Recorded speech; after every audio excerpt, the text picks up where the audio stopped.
Look, we all know that they wouldn't actually give the Greenlanders $10,000 apiece, not because it would be coming from the taxpayers. They don't care about that. They won't actually do it because they don't pay their bills.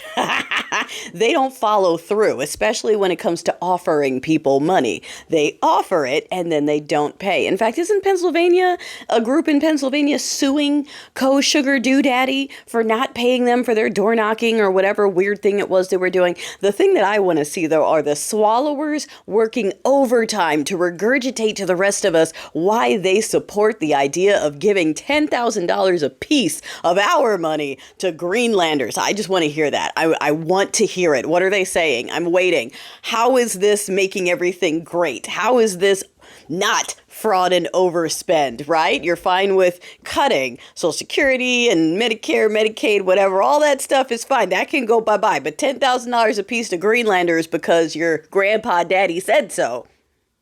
I'm just waiting to hear how that's going to help, how that's good for us, how you're willing to do any price, etc., etc. And for those of you who haven't figured out that there is no line and no bottom for these people, let me show you the comments that we're starting to see. Okay, we're seeing comments like, I don't care if Daddy Prophet Grandpa cuts off my leg, I still want to see brown people deported. That's where they are. All right, I had to block NBC or MSNBC, one of them, because they were interviewing swallowers on the street going, and what do you think about what's happening with the markets? Oh, well, I trust Prophet Daddy. I know he knows what he's doing. He's a businessman, not a politician. He's ruffling feathers like we knew he would, but we have faith that he knows what he's doing. That is why you tap into steeple people. That is why you tap into steeple people. Blind faith in shit they do not understand. They don't have to understand it. He's likened himself to Jeebus. He's Grandpa Prophet. Speaking of all of that ish,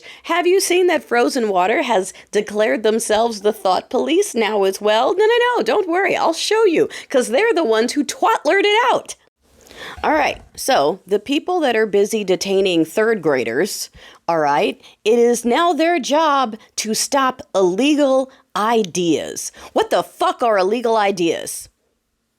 What are illegal ideas? Also, here's a screenshot of the comment I mentioned earlier. We're seeing a lot of these, a lot of I don't care what the price is. So yeah, if you're out and about somewhere and they decide that they want to check your phone to see if you have illegal ideas, which would be disagreeing with their prophet Grandpa God King, that is what they consider an illegal idea. Not liking the regime, not voting for the regime, not supporting the regime. Again, these are the very same people that for the last 4 years, fuck Joe Biden, not my president. Now they're in your face talking about, yeah, he's your president, Cope harder. Yeah, if you don't support him, get out and leave. Maybe we should just leave them all here with each other. Because at the end of the day, when there's no one left but each other, they're going to be importing people for them to pick on.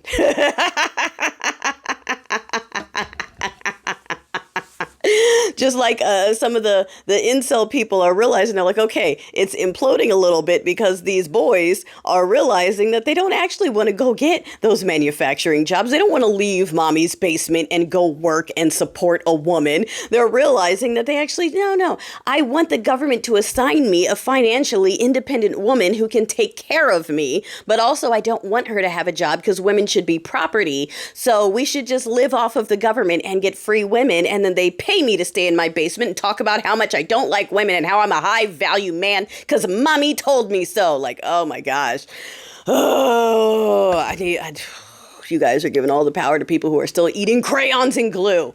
That is the explanation. Oh, and just for a neurofeisty bonus, because for those of us who grew up in the steeple people culture, for those of us who have the pattern recognition of neurofeistiness, we can see that a man that's sitting up there talking about, no, wear my head, not the flag. He pulled down another portrait of Obama to put up a fake ass painting of that The photo, the photo that people lost their lives so he could take for the incident that did not actually happen because his cartilage is completely intact. He removed an Obama painting so he could put up a painting of the day that he unalived people for a photo. All right? This is where we are. They are just blatantly bragging. You've seen all that ornate gold stuff. Every time he has a meeting with another world leader, there's more fake gold shit. He's got a fake gold Mount Rushmore with his head on it in his office. It is disgusting at this point. It's beyond, oh, let it go. It's beyond, oh, you guys are making a big deal. It's beyond the fear mongering. It's beyond all of that. We are now into just blatant reality, baby. Wake up. Wake up. This isn't going to go away and it's not going to be voted away. Okay, so I need the people who historically are used to other folks doing the heavy lifting to continue with that momentum and realizing that hands are going to have to get dirty here. Hands are going to have to get dirty. And yeah, that's all I can say. That's all I can say about that.